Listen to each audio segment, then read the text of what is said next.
ಸರ್ವವ್ಯಾಪಿಯಾಗಿ ಬಜೆಟನ್ನು ಮಂಡಿಸಿದ್ದಾರೆ.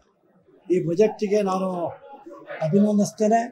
ವಿಶೇಷವಾಗಿ ಅಂಗನವಾಡಿ ಕಾರ್ಯಕರ್ತರು, ಆಶಾ ಕಾರ್ಯಕರ್ತರು, ಅಂಗನವಾಡಿ ಹೆಲ್ಪರ್ಗಳು, ಅಡುಗೆ ಸಹಾಯಕಿಯರು ಇವೆಲ್ಲರಿಗೂ ಜೀವನ ಮಟ್ಟವನ್ನು ಸುಧಾರಿಸೋದಕ್ಕೆ ವೇತನವನ್ನು ಹೆಚ್ಚು ಮಾಡಿದ್ದಾರೆ. ಅದಕ್ಕಿಂತ ಜಾಸ್ತಿ ಆಗಿದೆ. ಪ್ರತಿ ಮಾಧ್ಯಮ ಕ್ಷೇತ್ರದಲ್ಲಿ ಕೆಲಸ ಮಾಡ್ತಕ್ಕಂಥವ್ರ ಬಗ್ಗೆ ಕೂಡ ಮುಖ್ಯಮಂತ್ರಿ ಕಾಳಜಿಯನ್ನು ವಹಿಸಿದ್ದಾರೆ. ಅನೇಕ ಕ್ಷೇತ್ರಗಳಲ್ಲಿ ಮುಖ್ಯಮಂತ್ರಿಗಳು ಕೇವಲ ಒಂದು ಕ್ಷೇತ್ರ ಅಂತ ಅನೇಕ ಕ್ಷೇತ್ರಗಳಲ್ಲಿ ಪ್ರಗತಿಯನ್ನು ಸಾಧಿಸಿದ್ದಾರೆ. ವಿದ್ಯಾ ಕ್ಷೇತ್ರದಲ್ಲಿ,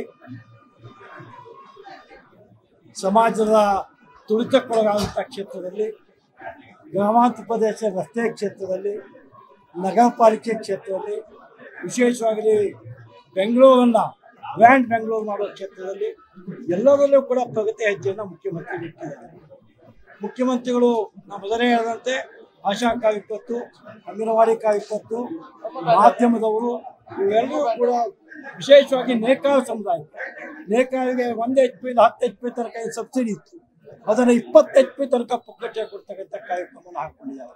ಮಲೆನಾಡು ಪ್ರದೇಶ ಅಭಿವೃದ್ಧಿ, ಕರಾವಳಿ ಪ್ರದೇಶದಲ್ಲಿ ಸಮುದ್ರದ ಕೊರತೆಯಿಂದ ನಾವು ಉತ್ತರ ಕನ್ನಡ, ದಕ್ಷಿಣ ಕನ್ನಡ, ಉಡುಪಿ ಜಿಲ್ಲೆಗಳಿಗೆ ಬೇಕಾದಂಥ ಆದ್ಯತೆಯನ್ನು ಕೊಡುವ ಮೂಲಕ ಇನ್ನಷ್ಟು ಹೆಚ್ಚು ಪ್ರಗತಿಯತ್ತ ಹೆಜ್ಜೆ ಇಟ್ಟಿದ್ದಾರೆ. ಇನ್ನಷ್ಟು ಅಭ್ಯಾಸ ಮಾಡಬೇಕಾಗಿದೆ. ಒಟ್ಟಾರೆ ಬಜೆಟನ್ನು ಅಭಿನಂದಿಸ್ತಾನೆ. ಒಳ್ಳೆಯ ಬಜೆಟನ್ನು ಮುಖ್ಯಮಂತ್ರಿಗಳು ಸರ್ಕಾರ ಕೊಟ್ಟಿದೆ. 84ರಿಂದ 50 kg ಬಂದೆ, ಆಮೇಲೂ ಸಣ್ಣಗೆ ಫಿಟ್ ಆಗಿದ್ದೀನಿ. ಅದಕ್ಕೆ ನಾನು ಯೂಸ್ ಮಾಡ್ತಾ ಇರೋದು ಜೀನಿ ಸ್ಲಿಮ್. ಸಣ್ಣ ಆಗೋಕ್ಕೆ ಜೀನಿ ಸ್ಲಿಮ್ ಯೂಸ್ ಮಾಡಿದೆ, ಹೆಲ್ದಿನೂ ಅದೇ. ನೀವು ಸಣ್ಣ ಆಗಬೇಕಾ, ಹೆಲ್ದಿ ಆಗಬೇಕಾ? ಹಾಗಿದ್ರೆ ಜೀನಿ ಸ್ಲಿಮ್ ಯೂಸ್ ಮಾಡಿ. ಸಣ್ಣ ಆಗೋದಕ್ಕೆ ಯಾವುದೋ ಪ್ರಾಡಕ್ಟ್ ಹೇಳ್ತಾ ಇದ್ದಾಳೆ, ಏನಾದರೂ ಸೈಡ್ ಎಫೆಕ್ಟ್ಸ್ ಇದೆ ಅಂತ ಯೋಚನೆ ಮಾಡ್ತಾ ಇದ್ದೀರಾ? ಖಂಡಿತ ಇಲ್ಲ, ಯಾಕಂದರೆ ಇದು ಕೆಮಿಕಲ್ ಫ್ರೀ. ಸಣ್ಣ ಆಗಬೇಕು ಅಂದರೆ ಜೀನಿ ಸ್ಲಿಮ್ ಯೂಸ್ ಮಾಡಿ. ಹೆಚ್ಚಿನ ಮಾಹಿತಿಗೆ ಕೆಳಗೆ ಡಿಸ್ಪ್ಲೇ ಆಗ್ತಿರೋ ನಂಬರ್ಗೆ ಕಾಲ್ ಮಾಡಿ.